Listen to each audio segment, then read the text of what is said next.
আসসালামু আলাইকুম। আমাদের সবার ভেতরেই একেবারে মনের গভীরে এমন একজন শত্রু লুকিয়ে আছে যে কিনা একদম নীরবে আমাদের সব সম্ভাবনাকে শেষ করে দেয়। জানেন সেটা কি? সেটা হলো আমাদের অহং বা ইগো। তো আজকে আমরা রায়ান হলিডের বিখ্যাত বই ইগো ইজ দ্য এনিমির আলোকে বোঝার চেষ্টা করব কিভাবে এই ভেতরের শত্রুকে চিনে তাকে নিয়ন্ত্রণ করা যায়। রায়ান হলিডে তার এই অসাধারণ বইটাতে দেখিয়েছেন যে আমাদের জীবনের প্রত্যেকটা ধাপে, সেটা স্বপ্ন দেখা শুরুতেই হোক, সাফল্যের একেবারে চূড়ায় পৌঁছে হোক, বা এমনকি ব্যর্থতার অন্ধকারে ডুবে গিয়ে হোক, এই ইগো জিনিসটাই সবচেয়ে বড় বাধা হয়ে দাঁড়ায়। চলুন এই যাত্রার প্রত্যেকটা ধাপকে একটু কাছ থেকে দেখে আসি। তো প্রশ্নটা হলো, এই যে ভেতরের শত্রু, এটি কিভাবে আমাদের পথ আটকে দেয়? বইটা জীবনের ৩টা খুব গুরুত্বপূর্ণ ধাপের মাধ্যমে এই রহস্যটা আমাদের সামনে তুলে ধরে, যা আমরা এখন এক এক করে দেখব। জীবনের একদম প্রথম ধাপটা হলো উচ্চাকাঙ্ক্ষা। মানে যখন আমরা বড় বড় স্বপ্ন দেখি আর নিজেদের জন্য বড় লক্ষ্য ঠিক করি, ঠিক সেই মুহূর্তেই কিন্তু ইগো তার প্রথম ফাঁদটা পেতে বসে। এখানে ইগোর কৌশলটা কিন্তু বেশ চালাকির। এটা চায় আমরা যেন আসল কাজ করার থেকে কথা বলা আর শুধু স্বপ্ন দেখাতেই বেশি মনোযোগ দিই। ইগো আমাদের কিছু একটা হওয়ার রঙিন স্বপ্নে বিভোর করে রাখে, কিন্তু আসল উন্নতিটা তো আসে সেই চুপচাপ কঠিন পরিশ্রম থেকে, যা হয়ে ওঠার জন্য করতেই হয়। তাহলে এই ধাপে ইগোকে সামলানোর উপায়টা কি? প্রথমত, সবসময় একজন ছাত্রের মতো বিনয়ের সাথে শিখতে হবে। এটা ভাবা যাবে না যে আমি সব জানতাম। দ্বিতীয়ত, কঠিন, বোরিং আর লম্বা সময়ের প্রস্তুতিকে হাসি মুখে মেনে নিতে হবে।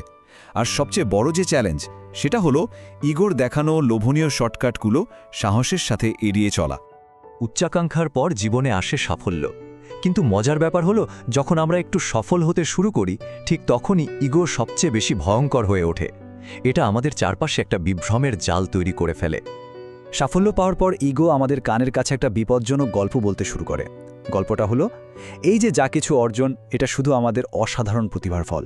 এর পেছনে যে কি পরিমাণ কঠিন পরিশ্রম ছিল, সেটার কোনো দামই নেই। এই মিথ্যা অহংকারটাই আমাদের বাস্তব থেকে অনেক দূরে সরিয়ে দেয় আর পতনের জন্য মঞ্চটা তৈরি করে দেয়। সাফল্যকে যদি ধরে রাখতে হয়, তাহলে ফোকাসটা নিজের ওপর থেকে সরিয়ে আবার কাজের ওপর নিয়ে আসতে হবে। এর জন্য দরকার ডিসিপ্লিন বা শৃঙ্খলা। সবসময় মনে রাখতে হবে কাজটাই আসল, ব্যক্তিটা নয়। আর সবচেয়ে কঠিন কাজ হলো সফল হওয়ার পরেও নিজের জ্ঞান আর সিদ্ধান্তকে প্রশ্ন করার মতো বিনয় ধরে রাখা। জীবনের তৃতীয় এবং এমন একটা ধাপ যা আসবেই, সেটা হলো ব্যর্থতা। আর যখন এই অপ্রত্যাশিত ধাক্কাটা আসে, তখনই ইগোর সবচেয়ে ধ্বংসাত্মক রূপটা আমাদের সামনে আসে। ব্যর্থতার মুখোমুখি হলে ইগো সাধারণত দুটো বিষাক্ত পথ বেছে নেয়।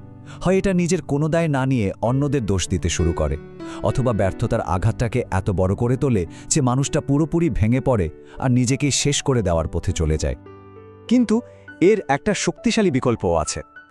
ইগোর ওই ধ্বংসাত্মক প্রতিক্রিয়ার বদলে ব্যর্থতাকে একটা শিক্ষা হিসেবে দেখা, একদম শান্ত মাথায় নিজের ভুলগুলো বিশ্লেষণ করা এবং কোনো রকম আবেগের তোলপাট ছাড়াই সেখান থেকে মূল্যবান শিক্ষাটা বের করে আনা। এই কথাটা খুব সুন্দরভাবে পুরো ব্যাপারটা বুঝিয়ে দেয়। দেখুন, ইগো কিন্তু কখনোই হার মানতে পারে না, কিন্তু আসল শক্তিটা লুকিয়ে আছে ব্যর্থতার পর আবার উঠে দাঁড়ানোর মধ্যে, আর কোনো রকম অহংকার না দেখিয়ে চুপচাপ নিজের কাজটা আবার শুরু করার মধ্যে। তো পুরো আলোচনার শেষে রায়ান হলিডের বার্তাটা খুব পরিষ্কার। আমাদের ভেতরের এই যে অহং বা ইগো, এটাই আমাদের বেড়ে ওঠার পথে, আমাদের বিকাশের পথে সবচেয়ে বড় বাধা। এই শত্রুকে নিয়ন্ত্রণে রাখার জন্য আসলে 3টা মূল হাতিয়ার দরকার। প্রথমটা হলো বিনয়, যা আমাদের শিখতে আর অন্যদের কথা শুনতে সাহায্য করে। দ্বিতীয়টা কঠোর পরিশ্রম, যা আমাদের মাটির কাছাকাছি, বাস্তবতার সাথে জুড়ে রাখে। আর 3 নম্বর হলো আত্মসচেতনতা, যা আমাদের ধরিয়ে দেয় যে ঠিক কোন মুহূর্তে ইগো আমাদের নিয়ন্ত্রণ নিয়ে নিচ্ছে। এই আলোচনার শেষে একটা প্রশ্ন রইল আমাদের সবার নিজের জন্য। আমাদের নিজেদের জীবনযাত্রার পথে ঠিক এই মুহূর্তে ইগো কোথায় বাধা তৈরি করছে? এই উত্তরটা খুঁজে বের করার মধ্যেই হয়তো আমাদের এগিয়ে যাওয়ার আসল চাবিকাঠিটা লুকিয়ে আছে।